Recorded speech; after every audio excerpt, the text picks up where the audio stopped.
The current crisis in the country has reached unprecedented levels.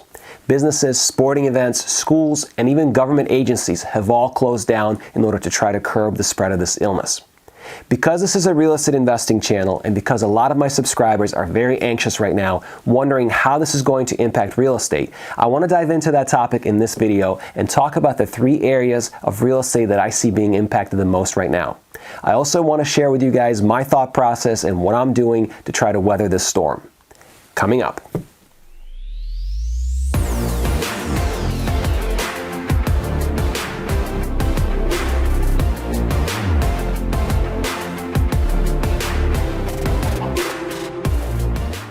Hey guys, if we're just meeting, my name is Vitaly Volpov. I'm a practicing attorney, an active real estate investor, and a part owner of a real estate brokerage in upstate New York. On this channel, I discuss relevant legal concepts as well as best strategies and tips for real estate investing. If you're new to the channel, consider subscribing and hitting the notification bell so that YouTube notifies you of all my future content. If you enjoy the content in this video, hit the like button and comment down below. The first area that I want to talk about that is being impacted the most by this is the short-term rental market. These are providers of short-term rentals where people go on vacations and they stay only a few nights, and they basically are providing a hospitality service to travelers. Those providers and those hosts on Airbnb and other sites like that are being severely impacted right now. Primarily because people are being told to stay home, people are fearful, they're not traveling right now, and they are canceling all their reservations, and no one's renewing reservations. For that business model, this is a terrible, terrible situation from which, frankly, I'm not sure that a lot of people are going to be able to recover. What makes it even worse for some people is they're following a strategy called short-term rental arbitrage.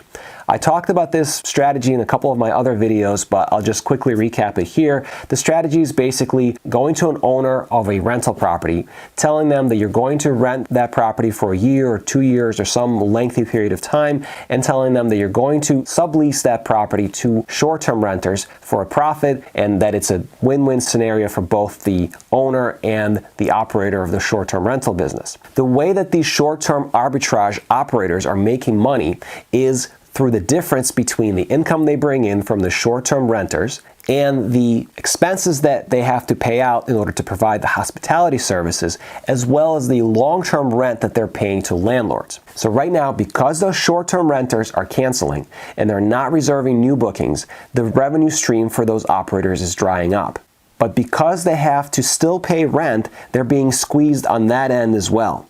Now, there may be some relief to those short-term operators from the bans on evictions that have just been instituted throughout the country, and I just did a video on that, and I'll link it up in the description below as well as in the YouTube card, so you guys can check that out for more information on that. But for those operators, the problem will still persist, and I think this is an extremely vulnerable business model right now. People are being told to stay home, not to go out, not to travel, and they're fearful for their health and their safety, and so they're not going to go on that vacation. People are also losing their jobs, so they're not going to have money for travel. Again, because this is a hospitality business, this is really going to hurt those operators. The second area of real estate that I think is going to lose money as well is the long-term rental business. And this is something that I'm in. We're talking about landlords, we're talking about buy and hold investors who are renting properties to tenants on a long-term basis. Those people are going to lose money because their tenants are not going to be able to pay rent when they're either sick, or they're out of work, or they're in quarantine, or their employer shut down, or they got laid off. And there's going to be a lot of that in the coming months, and of course that's going to trickle down to the tenant's ability to pay rent. Couple that with the fact that we have the moratorium on evictions and the fact that landlords can't enforce their leases right now. This is kind of a perfect storm for landlords. And again, those investors are going to lose money, at least some portion of their revenue for this year and possibly even next year, depending how long this thing lasts. Third area of real estate that I see being impacted is the one involving real estate agents and brokers.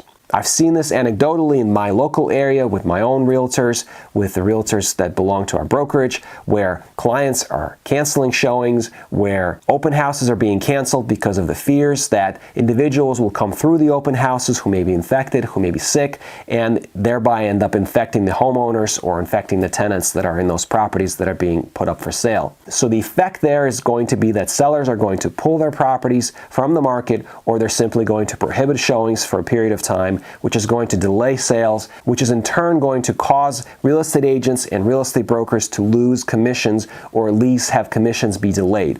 When those folks are full-time and they're relying on their commission income in order to make ends meet, you can obviously see how that's going to be a really major problem for them. So what should investors do in order to try to weather this storm, in order to try to kind of keep your head above water and survive this? Well, I can't really tell you what you should be doing, but I can tell you what I'm doing right now, what my business partner and I are doing right now. We are currently under contract to purchase 2 multifamily properties.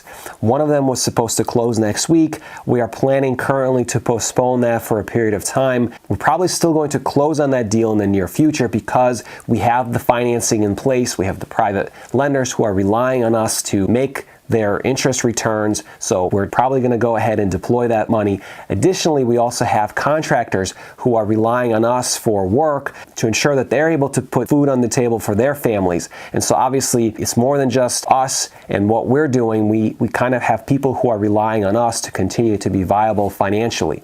So we're probably going to close on at least one of those properties and most likely the other one, but we're going to try to stretch it out to see how things are going, to see where things stand in terms of regulations, in terms of where the crisis is. The other thing that we're doing is that we're refinancing 2 of our buildings.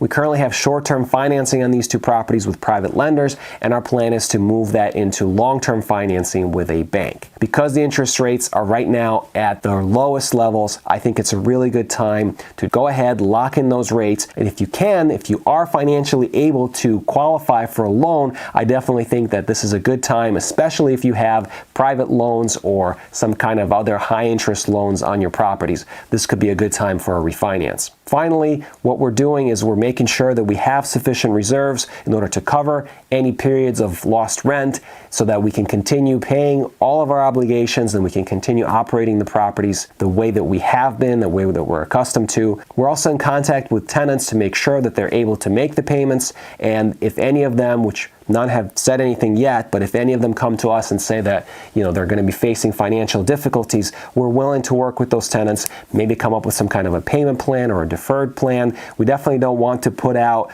good tenants, especially when they're going through hard times, especially if they're out of work or, God forbid, if any of them are sick. So we're continuing to monitor that, and we're going to be working with our tenants on that if it comes to it. Depending on how long this crisis continues and depending on whether or not the country ends up in a recession, we're also keeping our eye out for potential real estate deals. If the country dips into a recession, we're likely going to see more foreclosures, we're likely going to see prices drop, which will lead to opportunities for real estate investors who are ready for those opportunities. So having an income, having financing to finance deals when you see them is going to be very important. And I think that we're currently in a good position and we're ready for those opportunities should they present themselves. As I said in my last video, this is an unprecedented crisis. This is definitely something that's impacting a lot of people, both in a financial way and also with their health. So obviously you want to make sure that you're being safe, that you're following the guidance that you're being given by health officials and government officials, that you're staying away from crowds, that you're not going to gathering places where there may be a lot of people and exposing yourself and exposing others to this illness. And you want to make sure that you're being financially responsible with your own investments and with your own finances to the extent that you can. So with that said, thank you guys for watching this video. If you have any questions for me, drop them in the comments down below. If you enjoyed this video, hit the like button. And if you haven't subscribed yet to my channel, subscribe so that you don't miss any of my future content. Stay safe out there, and I'll see you in the next video. Take care.